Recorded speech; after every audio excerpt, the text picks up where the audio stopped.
10. This is not a hard problem. It takes a long time to do. Okay, it says the table shows the number of Instagram followers for 8 students. What is the mean absolute deviations for this data? Okay, what they decide to do is to use large numbers. It just takes a longer process. Okay, if you remember mean absolute deviation, okay, or MAD, the way I remember it, okay, is you're going to add the numbers, then you're going to divide, then you're going to subtract, then you're going to add again, and then you're going to divide. So you find the mean. When you add them all up, you divide by 8. Then when you find the mean, you're going to subtract each one by the mean, and then add them again, and then divide. So add, divide, subtract, add, divide. Just 2 times. Okay, so what you're going to do is when you add them all up and you divide by 8, okay, you're going to get 662.25, which is the mean. Now this is incorrect, of course, because that is just the first step. If you notice, they provide answers, like trap answers, by you not finishing. They have made it so where if you finished and you didn't do the complete problem, your answer's there. Also, 1800 can be eliminated because we know that's too large at this point. Okay, now, once you've added all the numbers, so you added all of them, you divide it by 8 in your calculator, which I'll expect you all to do on your side. For time's sake, you're going to get 662.75. Now, if you would like, you can change that to 663. And now with the 663, you're going to subtract each one. So you'll do you added and divided. You're done with that.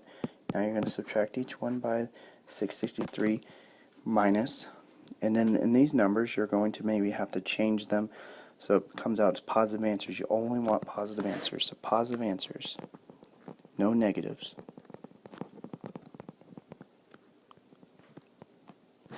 Positive answers only. Once you subtract each one, you add them up. You're going to get a large number, and you're going to divide it by 8 again, and then you'll finally get 225.06.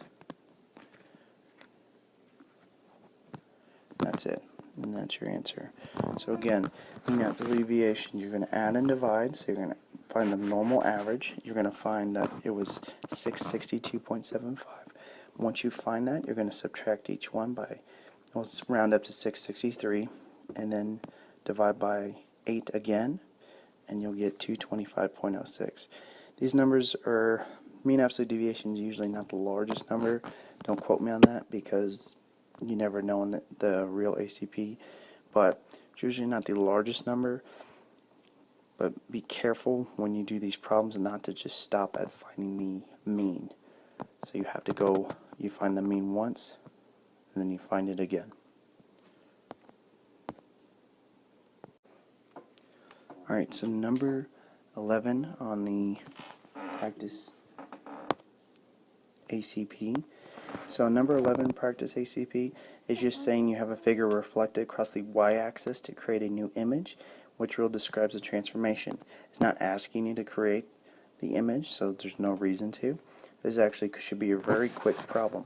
If you use your reference sheet and you write all the rules down, one of the rules you should know is if it's over the x-axis, a reflection, and the y-axis. So it's hard to sometimes remember all of it unless you write them all down. When it's over the x-axis, the opposite letter is negative, which is going to be y. When it's over the y-axis, the x will be negative. So just the opposite.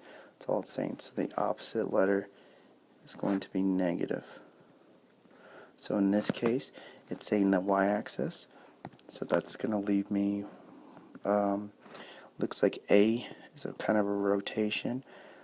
B is going to give me the, looking at it, that's going to be the y-axis. Good. and then C is out because that is the x-axis rule, and D is out because it looks like some kind of rotation also. So the answer is B. Again, just write down all the stuff on the reference sheet. It'll just take you about 3 to 4 minutes. Once you have all the information, you can look back on it and you can get answers just as easily as this. Alright, so number 11 on the practice ACP. So number 11 practice ACP is just saying you have a figure reflected across the y-axis to create a new image. Which rule describes the transformation? It's not asking you to create the image, so there's no reason to. This actually should be a very quick problem. If you use your reference sheet and you write all the rules down, one of the rules you should know is if it's over the x-axis, a reflection, and the y-axis. So it's hard to sometimes remember all of it unless you write them all down. When it's over the x-axis, the opposite letter is negative, which is going to be y. When it's over the y-axis, the x will be negative. So just the opposite. That's all it's saying. So the opposite letter is going to be negative. So in this case, it's saying the y-axis. So that's going to leave me, looks like A is a kind of a rotation. B is going to give me the, looking at it, that's going to be the y-axis. Good. And then C is out because that is the x-axis rule, and D is out because it looks like some kind of rotation also. So the answer is B. Again, just write down all the stuff on the reference sheet. It'll just take you about 3 to 4 minutes. Once you have all the information, you can look back on it and you can get answers just as easily as this. Number 12 on the practice ACP, this is just simply a word problem that is you want to represent an equation for the actual word problem. So the first one is saying which situation is best represented by the equation 70 plus 25x equals 45 plus 30x. So just reading through the problems, we're going to do it exactly what it says. It says Flush City Plumbing charges $70 service call fee plus $25 per hour. When we see the per, we throw an X through it. We see the word plus, we do a plus. Okay? We've already discovered our coefficient because it says per. Per or each are keywords that there's a coefficient in front of it. All stopped up charges a $45 service fee plus $30 per hour. What is the number of hours needed to pass? Both companies charge the same amount.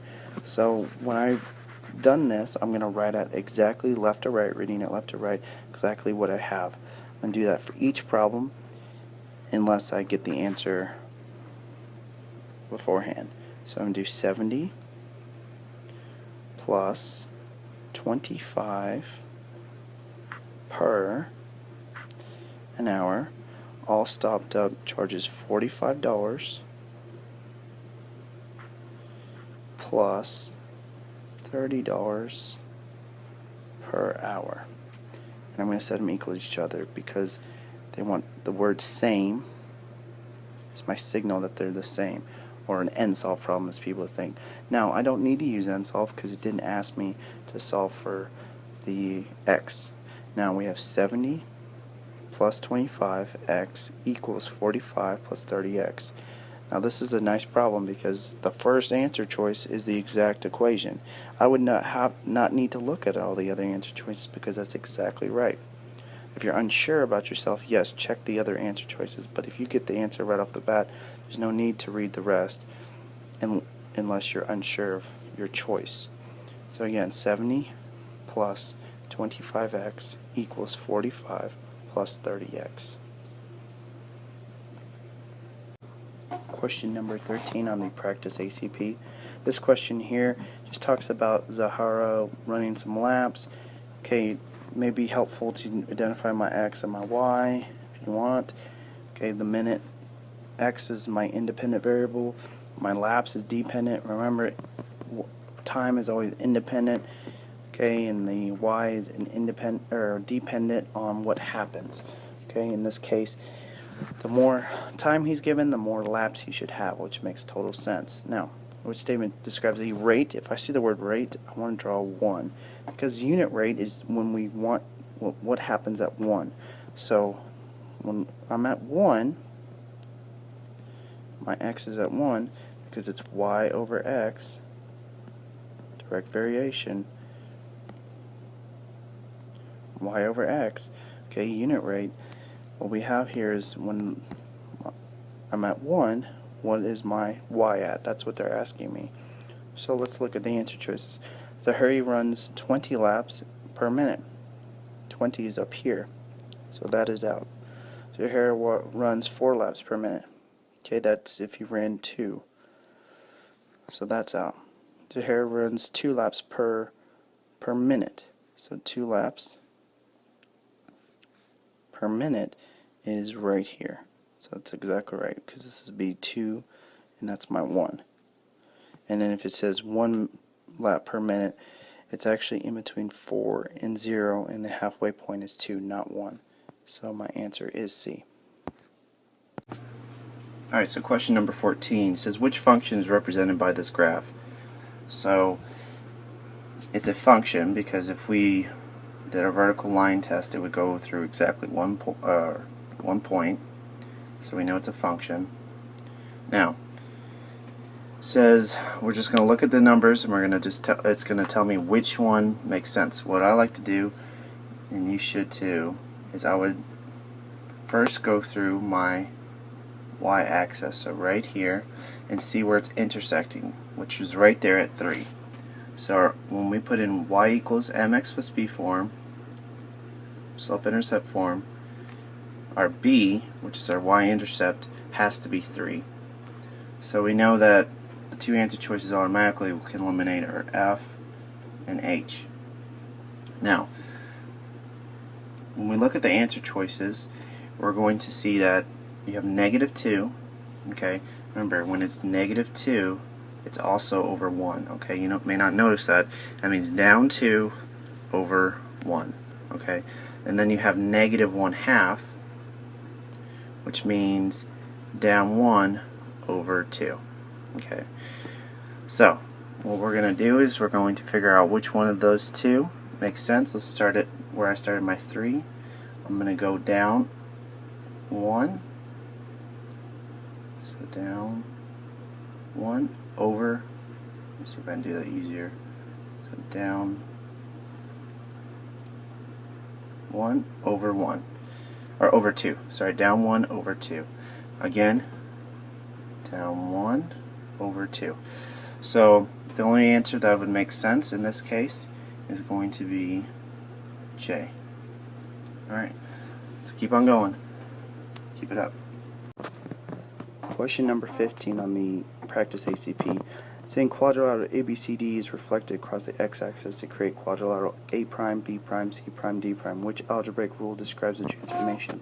Now above it, it just gave me all the different points. It's trying to trick me into drawing it. I don't care about that. It just wants to know the rules. Okay, earlier they asked me about the y-axis. Now they're asking me about the x-axis. Again, I wrote my rules down on the reference sheet. The x-axis rule is going to be the opposite. One is negative, so it's x negative y. It's written normal like xy, but now the y's are negative. Going through the answer choices, A is right off the bat correct. B is going to be, if it was the y-axis rule. C, again, we remember it's a rotation rule, and D is another rotation rule, it appears. So again, A is my answer choice. That the x-axis rule for reflection is x minus y. And again, the x-axis is this if you wanted to know the details.